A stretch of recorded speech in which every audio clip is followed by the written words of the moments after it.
皆さん、こんにちは。西安防災部です。いつもご視聴いただきありがとうございます。あなたの心をわしづかみ。このチャンネルでは、三峡ダムの最新情報と中国を念頭に気になるニュースを詳しく解説しています。今回はダムの水位低下の締め切り日が近づいてきた件と、到底この堤防が決壊したんじゃないかという情報が飛び込んできたので、じっくりネチネチお話ししたいと思います。短い動画ではありますが、お付き合いのほどよろしくお願いします。6月8日、地上波では全く伝えられない三峡ダムの現況です。長江水利委員会によると、深夜0時の時点でダムの水位は147メートル88でした。おとといと比べると1メートル46センチの低下。依然として下がり続けてはいるものの、そのペースは鈍化しています。締め切りまで残り2日ですから、1日につき 1.5 メートルずつ下げていけば目標はクリアできることになりますが、果たしてどうなるでしょうか。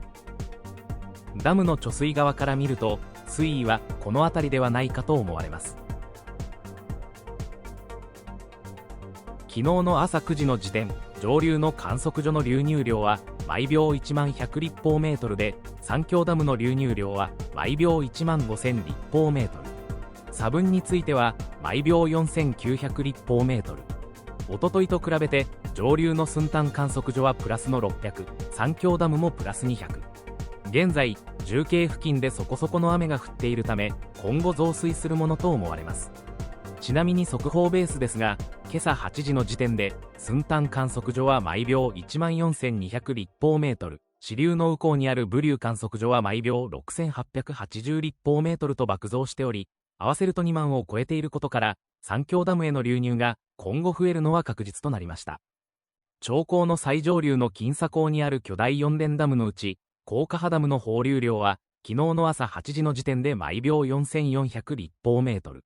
前回と比べて全く変わらず、依然として高めの水準のままです。一方、深夜0時の三峡ダムの放流量は毎秒1万8900立方メートル。単純に割り算をすると 61% の発電状況で、20基前後の発電用タービンが稼働しているものと推測されます。ここのところこの時間帯では放流を減らし続けています。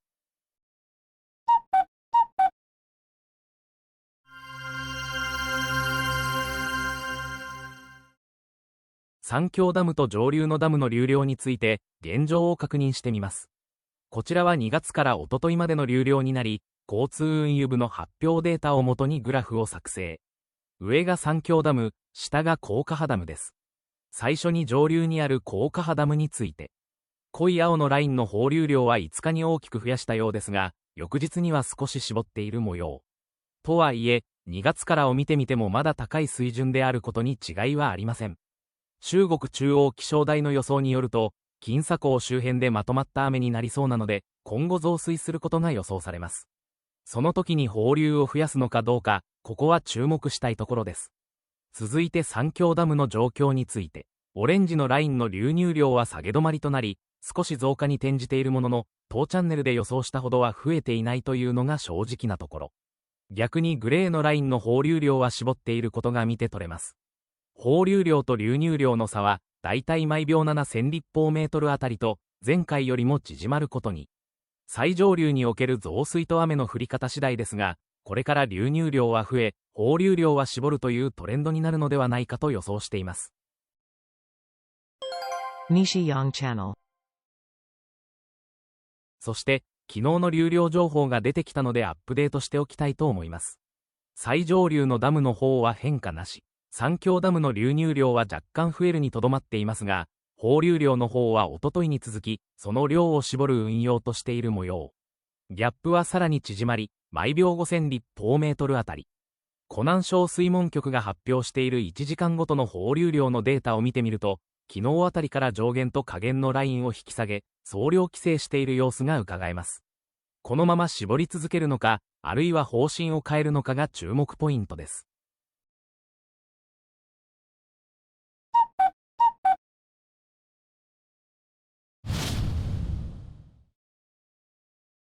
さて、最近では視聴者さんからコメントでいろいろな情報をいただく機会が多くなり、動画制作の面で非常に助かっています。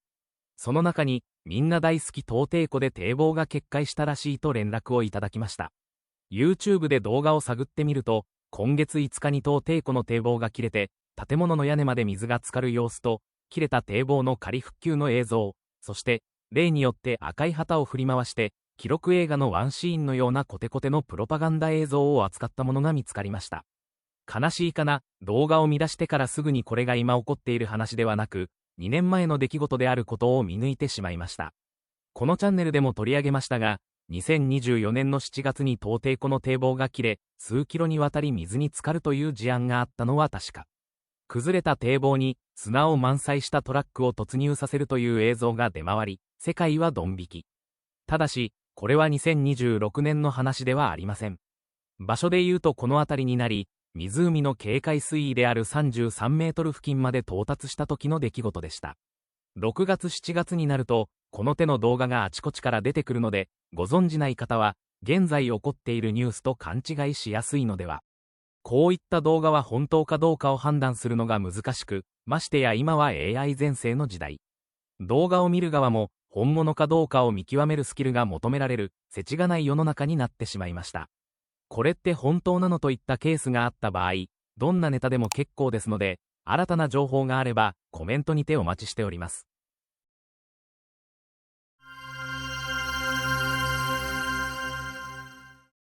毎年恒例、6月10日の締め切り日まであと2日を残すこととなり、ダムの水位は低下傾向にあります。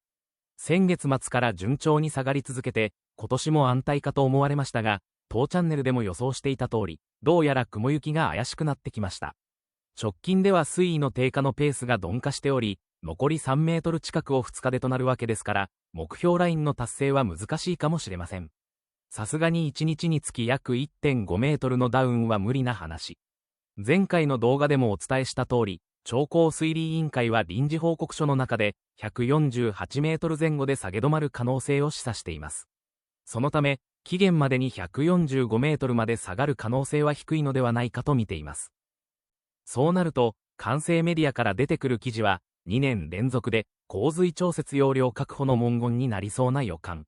去年は150メートルで調節容量が8割確保とありますから、148メートルなら9割確保ということになるでしょうか。一覧をご覧いただけるとわかる通り、もう昔のように予定通り、あるいは前倒しで目標達成という状況ではなくなってきているということが言えるかと。この原因が地球温暖化のせいなのか、あるいはダム側に潜在的な問題があるのかは定かではありませんが、いずれにしても思うようにいかなくなっているということだけは確かなようです。毎年の目標である145メートルに到達するかどうか、アンケートさせてもらったところ、昨日の時点でこのような感じ。1000名を超える視聴者さんにご協力いただきました。誠にありがとうございます。無理じゃないかという方がざっくり3分の2、目標はクリアできるだろうという回答の方は4分の1といった結果。果たしてどうなるのか、次回、答え合わせをしたいと思います。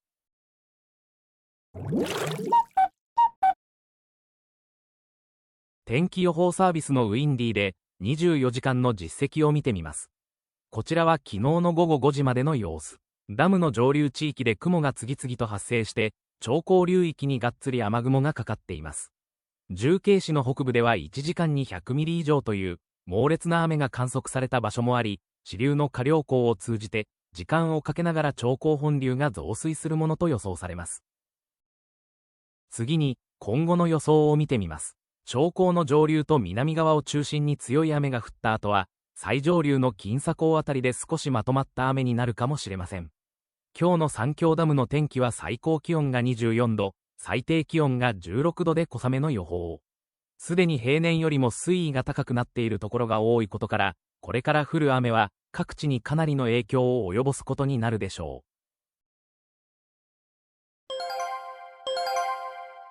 番組の途中ですが、ここで臨時ニュースです。神戸空港、7月から10月に韓国台湾便を増便、中国便の欠航を受け、未使用分の発着枠活用、神戸新聞が伝えています。記事によると、神戸市は7月から10月、神戸空港と韓国台湾を結ぶ国際チャーター便を増便すると発表した。日中関係の悪化で中国便の欠航が続き、未使用分の発着枠を活用する。7月1日から10月24日の国際線は、昨年11月に中国便が欠航する前より26便多くなり、週最大で68便になる。市などは5月から6月に続いて、7月から10月の枠を埋める航空会社を募集し、申請した全6社をすべて認めた。以上、神戸空港、7月から10月に韓国台湾便を増便、中国便の欠航を受け、未使用分の発着枠活用についてお伝えしました。西安チャンネルです。今のニュースについて少しだけ。中国が訪日自粛を呼びかけた時は、インバウンドが大変だと騒ぐメディアが目立ちましたが、最近はナフサだ、原材料高だと、また別の不安を煽る流れになっている印象。倒産した会社にまで押しかけて、すべてをナフサのせいにするような伝え方は、ほんとうんざりしますよね。そういえば、6月に日本は積むと騒いでいた一人親方の CEO は、その後どうなったのでしょうか。インバウンドについては、中国からの減少が指摘されていますが、これはむしろ朗報と見ることもできるかと。オーバーツーリズムの問題は深刻でしたし、日本政府のインバウンド6000万人という目標も、そろそろ見直す時期に来ているのではないかと思います。大事なのは数ではなく質の方です。観光産業はもともと水物で、景気に大きく左右されます。中東情勢や燃料高、外交関係などで人の流れが変わるのは当たり前のこと。あればありがたいし、なくても通常運転くらいの感覚で構えておかないと、特定の国に振り回されたりします。今は、韓国や台湾からしっかり来てくれるなら、それで十分ありがたい流れだと思わないとダメですね。ただし、韓国だってまた前のような反日に戻るかもしれませんし、台湾有事になれば観光なんて吹っ飛ぶことになるという、最悪のケースは頭に入れておかないと。このチャンネルは日本で唯一定期的に中国三峡ダムの情報をお伝えしています。決壊だ崩壊だ大変だという煽り文句とは距離を置き、データを中心に現況を共有。三峡ダムだけでなく、他の国のニュースを合わせて発信しています。ご興味のある方はこの機会にぜひチャンネル登録をお願いします。また、意図せずにチャンネル登録が外れていたという話もあるようなので、今一度登録をご確認いただければ幸いです。日本の気象状況について確認します。こちらは、今朝8時までの6時間のレーダーの実績。関東から東北の太平洋側と、北日本の日本海側に雨雲が見られます。特に日本海側の雲は大陸から半島経由で次々と流れ込んでおり、ヤバめのやつ。昨日、東海と関東甲信地方で梅雨入りしたと見られると発表されました。これから梅雨本番ですから、厳重警戒でいきたいですね。